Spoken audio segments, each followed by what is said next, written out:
Okay, we'll get going. Thank you very much for coming in. You're using the full wingspan here. Do feel free to come into the main cabin if you want. It's a conversation, hopefully, that we can have together over the next 45 minutes. As was just said, my name's Caroline Rees. I'm the president of Shift, a non-profit organization that works specifically on business and human rights and implementation of something called the UN Guiding Principles on Business and Human Rights. Some of you will be familiar with, maybe some of you not. And I'm delighted to have with me, indeed, Andrew Slight. This is a British performance here for the next 45 minutes. Andrew working for PepsiCo as the Director for Global Public Policy. So we're going to talk a bit about the place of business respect for human rights in this broader picture of sustainable business and sustainable development, responsible business, frame it how you will, and hopefully get into a bit of a conversation about how we can appropriately find the place for this idea of respect for human rights in everything else that's going on in the arena. I'm going to turn in a few minutes to a conversation with Andrew to really help us ground this in the realities of working inside a company with all the complexities that go with this subject. But let me start by just teeing up a few ideas for a few moments about how we think at Shift about the role and the implications of respect for human rights. So, as I say, we could talk about responsible business conduct, sustainable business and sustainable development, and we're here at a shared value conference, of course, talking about this critical role that the idea of shared value can play in contributing to all of the above. There are many other things that are out there in the space as well. Of course, shared value can include very many things, including bottom of the pyramid business models in a different dimension. Companies looking at how they spend their profits, not as well as how they make their profits, looking at strategic philanthropy, many companies involved in community volunteering, or looking at the whole of enterprise being a social enterprise, another angle of this conversation. A lot of talk these days after the Sustainable Development Goals about innovative financing, new ways of looking at how we scale up the drive towards a sustainable world. Well, these are just some of the framings that get put around this subject. So the question for us here is, where does this idea of business respect for human rights fit in? Well, historically, and I doubt there are many companies today that look at it this way, but historically I think there was a time when it was sort of, well, pick one, anyone. You know, do one of these things and that's great. We've sort of covered off our sustainability or our CSR responsibility. Doesn't terribly matter which one, just let's do one and do it well. Or there was the idea that, well, maybe we've got some of these problems around human rights issues and so forth, but if we do enough of the other things, we can sort of balance it out, a sort of a carbon offset equivalent around impacts on people. Well, both of those interpretations really, I think, were removed from the table in 2011 when the United Nations adopted a standard called the Guiding Principles on Business and Human Rights. And essentially what this document did was to say that there is a basic standard of conduct for all businesses, right? This isn't a voluntary proposition, it's not a sign-up initiative. It's a basic standard of conduct expected of all companies, regardless of size, of sector, of context. That means that companies, as they go about their legitimate work of making profits, should be sure that they are not harming people's basic dignity as human beings across their activities and their value chains through those operations, products, and services, right? So this set a foundation in 2011 for saying this is something a little bit different. This isn't just one amongst many, nor is it something that can be offset. There are expectations around how a company thinks about how it makes those profits. This is too short a time to really get into any depth about what the guiding principles are saying, but I'll do a very, very quick recap of the key elements and invite you to go to a couple of places you can find out more. One is our website, shiftproject.org. We also co-developed with Global Compact Networks and Oxfam a site called businessrespecthumanrights.org, which walks you through all of this with case studies and so forth. But this idea of respect for human rights by companies starts, as the guiding principles say, with having a public-facing policy commitment to respect internationally recognized human rights. The biggest challenge is not developing the policy, but really embedding it through the corporate culture, everything that entails, from top leadership to the right incentive structures and so forth.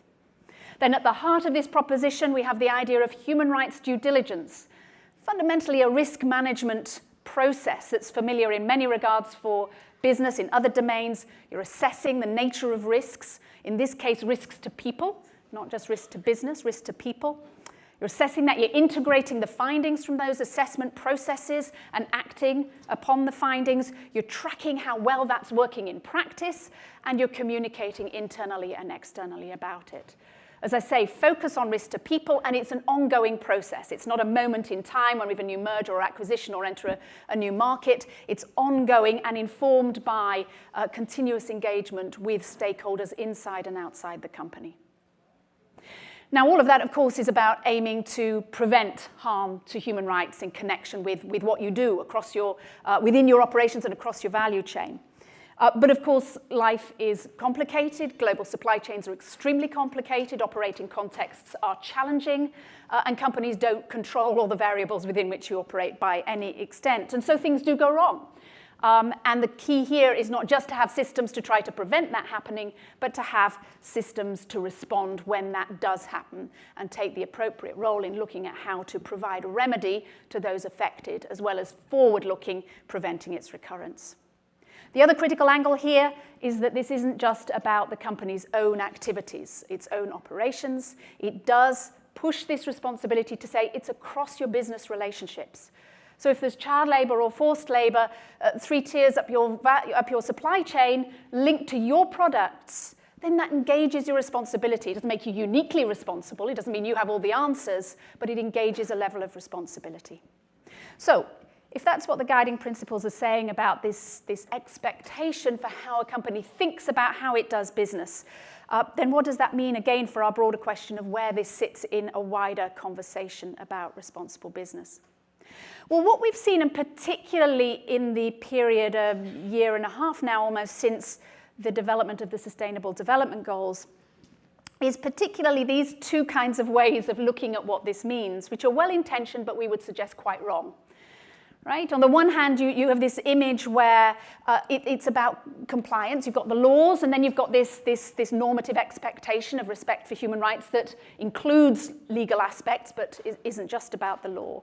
And this sits at sort of the core, but then you go out beyond that to bigger, more expansive, more transformative initiatives as you expand beyond that starting point. Or again, this idea at the sort of the beginner's end of the curve, you start with this stuff and then you go on to more innovative and more advanced and more mature ways of thinking about responsible business, sustainable business.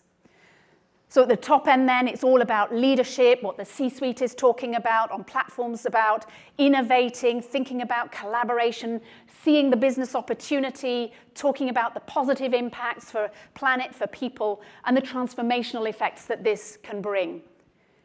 Meanwhile, the guiding principles sort of get boxed in at this place of, yes, that's the compliance bit, the bit we do first and then we move on from. It's about avoiding negatives. It's necessary, but it's not very inspiring. What we would suggest is that this is the wrong way of understanding what respect for human rights is actually about. It's not something you do and then move on from. It's an ongoing task. And as we see in some of the really inspiring things that are happening in the world, including from C-suites around this subject, it requires incredible innovation and leadership and collaboration to really make this work and make this effective. Yes, it starts from the point of where are the most severe negative impacts on people and how do we address that? But by pushing these solutions across our value chains, the potential, the reality in many ways already today is that we can see large-scale positive outcomes for people. At the same time, it absolutely substantially reduces risk to the business, operational risk, legal risk, reputational risk, other forms of risk that come back to the business when human rights are not well managed. And it fosters also business opportunity. And it must fundamentally encompass everything that the business is doing. It's not an initiative, it's not a part of business proposition. It's about the entirety of how business gets done, including how philanthropy gets done, including shared value initiatives, including everything that goes into this. This is about making sure that whatever the company is doing is making sure that people's human rights are respected. And so what we see as we look at the evidence base around this is that at least for the large majority of companies, this is the single most effective way that they can contribute to the people part of sustainable development, right? Really realizing those transformative changes as you think about how you drive change into some of the knotty human rights challenges that sit across your business. So that's the framing that we'd like to talk through today with you, and it's all a little bit theoretical, isn't it? So the purpose of having Andrew here is to ground us back into some realities and remind us that this indeed is challenging, not without its complexities and a requirement for considerable time as we think about what it means. So start us off, Andrew, if you would, with that point around compliance, really. When you're looking at it from within a company like PepsiCo, and I should say that just for complete transparency, one of the things we do at Shift is we have a business learning program, and PepsiCo is part of that program as well. So we've done a lot of work with Andrew and his colleagues around these issues. But as we think about that proposition, is this just about compliance? Is this about having the right audit protocol and auditing our supply chain, and that's what we need to be doing? Or is it something else, something more? How do you see it?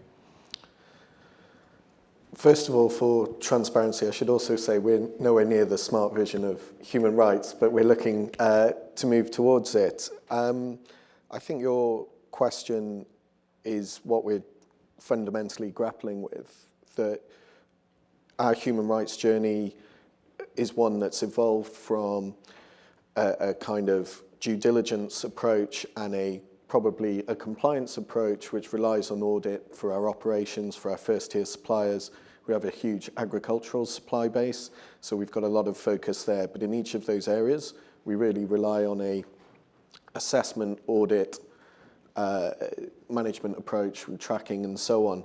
And then behind that, as well as we seek to establish scale, for example, trying to source palm oil and sugarcane and other core commodities sustainably, we look for certification. And these are ultimately project management type tools which certainly have value, but as we've gone on our human rights journey, we see gaps, and we see that we have to think a little bit more holistically about the issues and about what respecting human rights as a business actually means, and whether certification and audit can actually deliver that. And our conclusion is it takes you some of the way there, but a lot more is needed. So tell us a little bit about the other things, then, the a lot more part of the picture. What are some of the components that, as you describe as a holistic approach, that you're adding into the mix to tier on top of what you learn from an audit or a certification approach? So I think part of the experience of human rights, and particularly the sense of if we're respecting human rights from the point of view of the rights holder, is starting to look at an issue, and it could be land rights, it could be freedom of association, it could be privacy, it could be nutrition. There's, first of all, identifying some priorities, and then layering onto that what we're already doing, and saying, what do we think that does to mitigate risk, but to the point that's been made, provide opportunity to rights holders that exist throughout our value chain on those issues. And certification, for example, in terms of some labour rights is helpful, but we know that audits are not a great way of identifying land rights issues or freedom of association issues or potentially forced labour issues. So what else can we do beyond that? How can we work with our suppliers, with peer companies, with civil society to kind of A, understand the risk adequately, B, find preventative actions to take, but also the kind of identification and mitigation to understand the full impact of where things are. Mm-hmm. And you refer there to working with various other actors. Are there any sort of examples you can share of situations where you've used collaboration, or collaboration has maybe been an essential way of getting your hands around a particular challenge that you've been faced with? I mean, one example of where I think, again on our journey, and I think one of the learnings that we've had is really a cultural learning from a defensive position about human rights and a bit of I see it across industry, perhaps 10, 15, 20 years ago, of a don't ask, don't tell approach, which is if you don't see any problems yourself and no one points it out, you're okay and human rights is not a big issue for your business, to kind of an opposite show and tell approach, which says if you've got programs, you're not finding things in areas where you probably should, then your systems are not right to find those things. One issue that's really come to the fore for us, which certainly didn't start as collaboration, but we've adopted a collaborative approach to make progress on, is really around land rights and the idea that in communities linked to our own operations, but particularly in our value chain, there could be risks to people and their right to land and all of the human rights impacts that exist around that. And it's taken us a while, and through kind of feedback from NGOs such as Oxfam, reaching out to expert organizations, just developing a knowledge base to say, what is the issue and what should we be looking for? And then secondly, being able to kind of say, where do we focus and how do we, find existing examples in our supply chain and try to deal with that, but crucially get to a preventative stage on that. So in the Philippines, we've worked with a supplier, with an external organization, Fair Trade, to understand land rights issues there with coconut farms and smallholder farms there. And what we found was less a risk to those farmers currently in terms of the land that they have, but that they didn't have any proof that the land was theirs, which left them vulnerable in the future. So working with the local government, with civil society, we were able to provide an opportunity for those farmers to kind of get the certification and other documentation they need to prove their ownership of the land, which hopefully secures their land rights if it ever became threatened in the future. Terrific. And you talk, I mean, I like the way you frame that in terms of going from a don't ask, don't tell to a show and tell approach. And we see that, I think, a lot, that the term of human rights in a way can see a bit scary. It feels a bit like, well, that's a violation issue, a legal issue, a liability issue, which doesn't tend to be how it plays out in reality in most instances, but that it creates a barrier to conversation, that it creates a barrier to opening up the doors, and particularly the tension that creates in today's world, where with fast-moving global communications, there really aren't many secrets about what happens around the world, around different commodities and supply chains. These are open secrets, as it were, creating the case for saying, well, it's not a secret, it's not going to be feasible to keep it a secret, so embrace it and work out what you're doing and talk about that. But you take that to the point then of saying, yeah, I mean, we've worked with an organization like Oxfam, which has also campaigned around land-related rights, right? There was the Behind the Brands campaign looking at a number of issues, including land-related human rights, and PepsiCo was in that listing along with many other companies. But then you've engaged with them as part of the process at looking at the challenges. So tell us a bit more about that sort of switching of the lens, as it were, to saying, how do we work with an external actor that may have been critical of us? Sure. So I think when we're looking at trying to identify our salient issues, trying to say, where do we focus over and above our due diligence programs? We obviously look internally at what we see, what we find through our audit assessments, through those kind of compliance-like programs, but also through the qualitative information that we have, through feedback that we get. But a piece that I think we were missing previously is excluding that external voice of, you know, we know you operate in this commodity in this country, and in that area, this is a key issue that you should be looking at. And I think over time we've been able to move away from a sense of a reputational risk approach to organizations that have a campaigning element to them, a critical element to them, although of course that still exists, but to really try and really listen to what they're saying and bring that into the development of our human rights programs, our priorities, and so on. And I think the need to switch from that sense of managing, that sense of being, the problem with kind of a compliance approach and audit approach, and even the way that NGOs come onto businesses, is there's a bit of a policeman aspect to it, which there's always a sense of, you've done something wrong and we'd like you need to fix it, and we're going to hold you to account to that.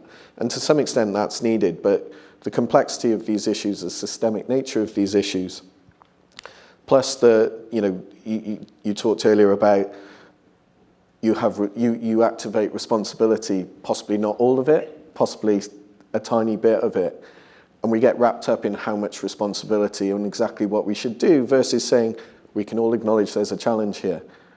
How do we work in partnership, whether it's with suppliers, with peer companies, with those civil societies, to try and fix that? And we're still on that journey, I would, but I think I've seen a mindset change throughout the business to take that kind of approach. That's helpful examples. And bring us to this point about the different lens of risk to people, right? I mean, that is what the guiding principles are telling us. They're saying, we know in today's environment that increasingly where there are severe impacts on people, there's at least medium to long-term, if not near-term, business risk as well. But when you start from the lens of risk to people, what's different? Why not start from the lens of risk to business and end up at the same place? Does it work?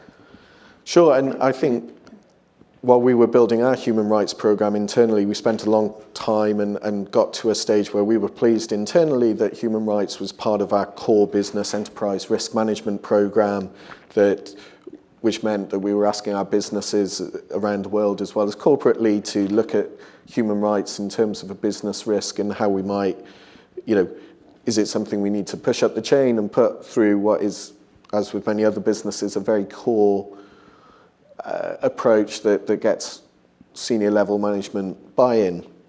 And then during the consultation on the UN Guiding Principles reporting framework, we were introduced to this idea of salient issues rather than business risk, which is about risk to people instead of risk to business, to which the first question is, how is that different and what does that mean in practice?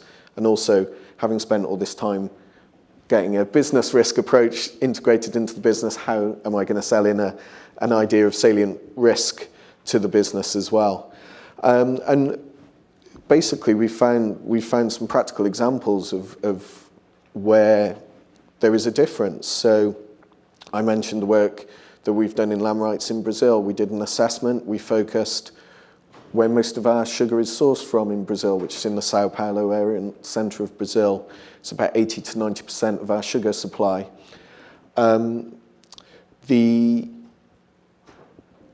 found overall that we didn't think there were land rights issues there, that the companies there that were significant suppliers to PepsiCo were doing a good job of managing human rights issues in general and seemed to be on top of potential human rights concerns. It was then pointed out to us that those 2 mills you've got in northeast Brazil, which are only 5% of our supply in the country. So from a business risk perspective, they kind of falls outside of the how you would look at it, is actually where land rights is a very significant issue. And if you're taking a risk to rights holders' perspective, you'd focus on those mills as much, if not more, than the majority of your supply in the Sao Paulo area.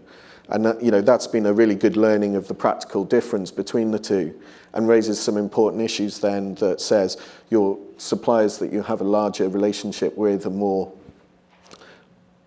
long-term and relationship with, it's easier to go into these issues and work with. Those small suppliers that are on the periphery are often a purely transactional relationship, and it's much harder to engage them on these kinds of issues. But the challenge for us now is to work out how we can go and do that.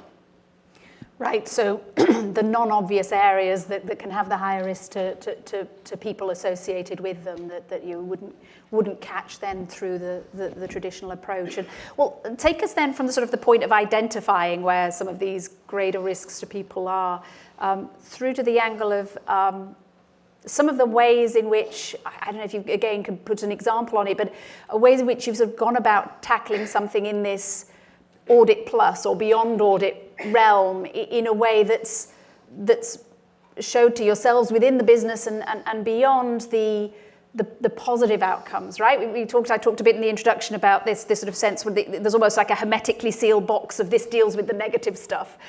It starts from the lens of negative impacts, but our proposition there is that it doesn't stop there, that when you really work on these issues, including collaboratively around the knotty systemic issues in the value chain in particular, you're pushing into the realm of some incredibly positive outcomes for people. So is there anything that sort of resonates in there from your experience or recent efforts you've been making that draws that connection between starting from the lens of a negative impact but moving through to how we deliver positive outcomes?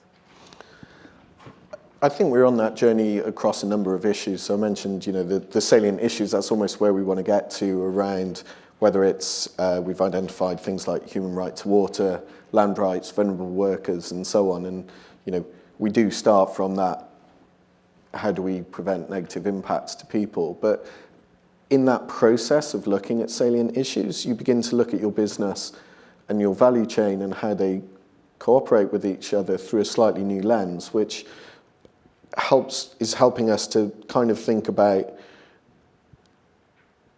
the overall relationships between them and how we can manage them in a slightly different way. It's still an early process for us, I think, and also to know the KPIs to track, because we track the number of audits, we track the non-compliances, we track the closure of those non-compliances. What we perhaps don't track as well is we've done a program that we found some non-compliances. It's a systemic issue. We've gone in and improved the capability of that supplier and perhaps all the suppliers in that region.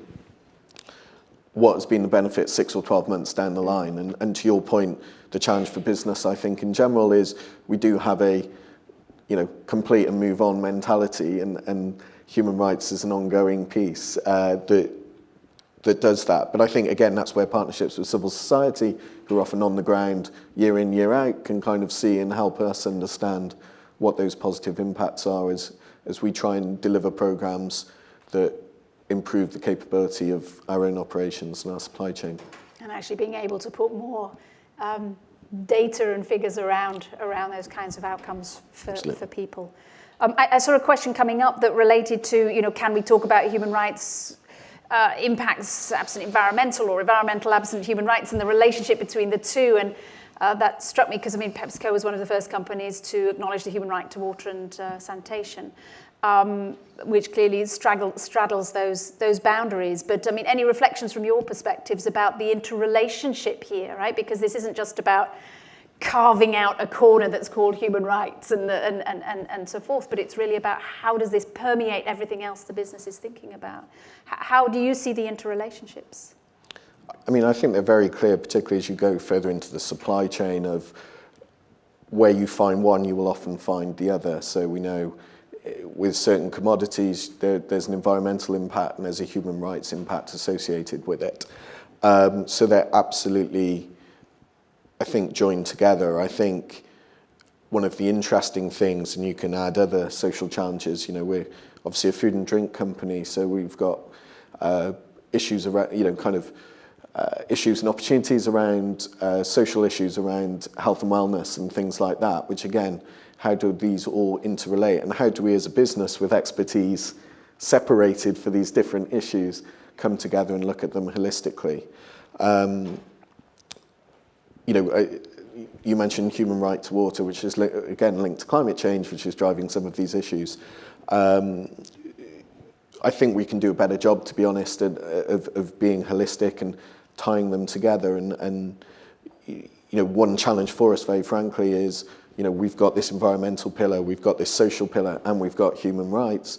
How do we help the business prioritize all of them and not feel like, well, this is the priority for now, so we'll do stuff on here, but not as much as we'd like to because this issue is higher up. Mm-hmm. Mm-hmm. And from a management perspective internally, because obviously that raises that question about the cross-functional conversations, both at the operating level but also at the senior management level, I mean, how do you pull the strands together? How do you make sense of that? What does it mean in terms of those conversations that are happening or need to be happening across the business? I think, we rely a lot on, we've got a new sustainability program with a whole set of goals and a whole set of internal metrics that sit behind those goals. So it comes back to that project management approach to driving change in your business as you would on non-sustainability issues that might happen. And I think it's about, businesses are good at that and we absolutely need to utilize that. But I think it's the wider culture and the thinking of, this isn't just about driving a business action change or a one-off, to say, what are the overall processes, the overall programs and the overall culture that takes advantage of what businesses are good at to get to change. And it's a healthy conversation within the business at the moment. Thank you. I'm looking back at some of the questions we've got here as well. One to me, can you tell us one of the strongest examples of business addressing human rights aside from PepsiCo? Let me put out a couple of examples, because I think it's important to think in terms of your own operations as well as the value chain example. But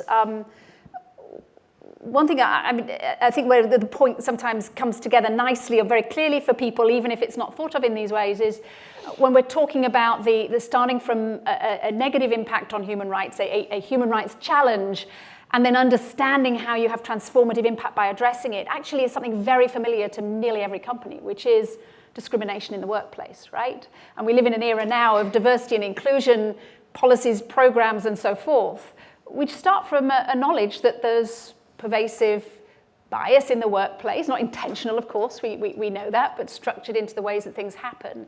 But we know that it's not just about saying, we have a policy that not happen or a grievance mechanism for when it does, but we're going to push a really innovative way of trying to change the way that people think about the decisions they make and how they interact with colleagues. So that leads to some potentially enormous positive outcomes in terms of changing how society thinks in the workplace and beyond the workplace. You then can look at supply chains, and you can look at situations. I'll take another gender one just because it comes to mind. You can get a company like Marks & Spencer dealing with strawberry supply chains in Morocco, where overwhelmingly women and a lot of sexual harassment issues there, or Unilever tackling in an owned tea plantation in Kenya similar issues of sexual harassment. Now, when you go into that, you're starting from, we've found a severe impact on people connected with our product, right? That's the lens that you've brought to assessing why you need to do something. You're then saying, how do we change that? Again, simply having a policy or putting it in our audit protocol, we know it doesn't change things around an issue like sexual harassment. So it was going out into those circumstances. It's about having conversations, inclusive conversations that engage with men as well as with women, that talk about rights, that talk about the implications of these issues, that look at how people experience what's happening to them and what they're looking for, and start to drive transformative change in the workplace. That then, I know Unilever reports out about the actual feedback from the ground about how practices, attitudes are changing. And of course, that's not just in that tea plantation. It then moves into others, and it moves into society, because this is a systemic issue. Or we look, and PepsiCo is in this conversation, we're looking across the palm oil value chain, right? So you've got producers, and we engage with some of the producers around the issues on plantations, not least forced labor.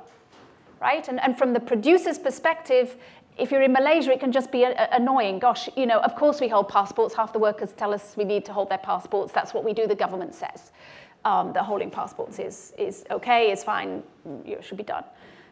It's only when you talk to the migrant workers on plantations who've often left their homes for 3 years. They're in rural Malaysia. They're incredibly lonely, and now they've paid fees along the way to get to that job. The pay for that job isn't what they were told it would be back home, and they now don't have their passport. And they're stuck on wages that don't meet the needs. They can't send the remittances home that they thought they would be able to send home.